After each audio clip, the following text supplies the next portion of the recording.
사랑하는 행복한 교회 성도 여러분, 이 영상을 보시는 하나님 나라의 귀한 자녀 여러분, 오늘은 2025년 10월 10일 금요일입니다. 오늘 매일성경 본문에서는 다윗 왕조는 몰락 직전까지 가지만 하나님은 당신의 방식으로 다윗과의 언약을 지키십니다. 아하시야는 모친 아달랴의 악한 조언을 따르고 아합의 길을 걷습니다.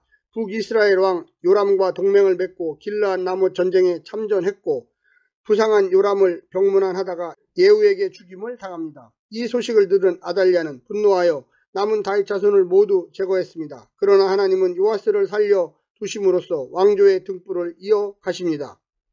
오늘 본문을 나누어 보겠습니다. 역대하 22장 1절부터 12절, 아하시야의 통치, 아하시야 왕의 악행, 아하시야의 죽음, 10절부터 12절, 아달랴의 반역. 오늘 본문 역대하 22장 1절부터 12절 말씀을 듣고 다시 오겠습니다. 역대하 22장. 예루살렘 주민이 여호람의 막내 아들 아하시야에게 왕위를 계승하게 하였으니 이는 전에 아라비아 사람들과 함께 와서 진을 치던 부대가 그의 모든 형들을 죽였습니다. 그러므로 유다 왕 여호람의 아들 아하시야가 왕이 되었더라. 아하시야가 왕이 될 때에 나이가 42세라 예루살렘에서 1년 동안 다스리니라. 그의 어머니의 이름은 아달랴요 오므리의 손녀더라. 아하시야도 아합의 집 길로 행하였으니 이는 그의 어머니가 꾀어 악을 행하게 하였음이라. 그의 아버지가 죽은 후에 그가 패망하게 하는 아합의 집의 가르침을 따라 여호와 보시기에 아합의 집같이 악을 행하였더라. 아하시야가 아합의 집의 가르침을 따라 이스라엘 왕 아합의 아들 요람과 함께 길르앗 라못으로 가서 아람 왕 하사엘과 더불어 싸우더니 아람 사람들이 요람을 상하게 한지라. 요람이 아람 왕 하사엘과 싸울 때에 라마에서 맞아 상한 것을 치료하여 하여 이스라엘로 돌아왔더라. 아합의 아들 요람이 병이 있으므로 유다 왕 여호람의 아들 아사랴가 이스라엘에 내려가서 방문하였더라. 아하시야가 요람에게 감으로 해를 입었으니 이는 하나님께로 말미암은 것이라. 아하시야가 갔다가 요람과 함께 나가서 님시의 아들 예후를 맞았으니 그는 여호와께서 기름을 부으시고 아합의 집을 멸하게 하신 자이더라. 예후로 하여금 아합의 집을 심판하게 하실 때에 유다 방백들과 아하시야의 형제들의 아들들 곧 아하시야를 섬기는 자들을 만나서 죽였고 아하시야는 사마리아에 숨었더니 예후가 찾음에 무리가 그를 예후에게로 잡아가서 죽이고 이르기를 그는 전심으로 여호와를 구하던 여호사밧의 아들이라 하고 장사하였더라. 이에 아하시야의 집이 약하여 왕위를 힘으로 지키지 못하게 되니라. 아하시야의 어머니 아달랴가 자기의 아들이 죽은 것을 보고 일어나 유다 집의 왕국의 씨를 모두 진멸하였으나 왕의 딸 여호사브앗이 아하시야의 아들 요아스를 왕자들이 죽임을 당하는 중에서 몰래 빼내어 그와 그의 유모를 침실에 숨겨 아달랴를 피하게 하였으므로 아달랴가 그를 죽이지 못하였더라. 여호사브앗은 여호람 왕의 딸이요 아하시야의 누이요 제사장 여호야다의 아내이더라.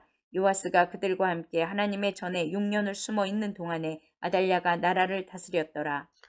예후는 북이스라엘 왕 요람의 군대 장관이었으나 하나님의 계획 가운데 기름 부음을 받아 왕이 되었습니다. 하나님은 그에게 아합 집안을 멸절하는 사명을 맡기셨습니다.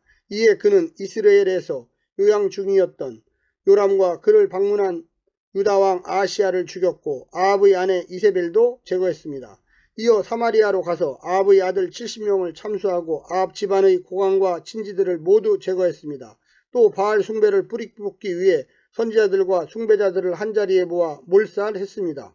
그는 열심히 하나님의 심판을 실행했지만 여로보암의 죄를 따르며 금송아지를 섬김으로써 하나님의 책망을 받습니다. 그럼에도 하나님의 약속에 따라 자손 4대 여호아스, 요아스, 여로보암 2세, 스가랴가 왕위에 오르며 약 90년간 북이스라엘을 통치했습니다. 오늘 본문을 나누어 보겠습니다. 첫 번째, 답습한 악행.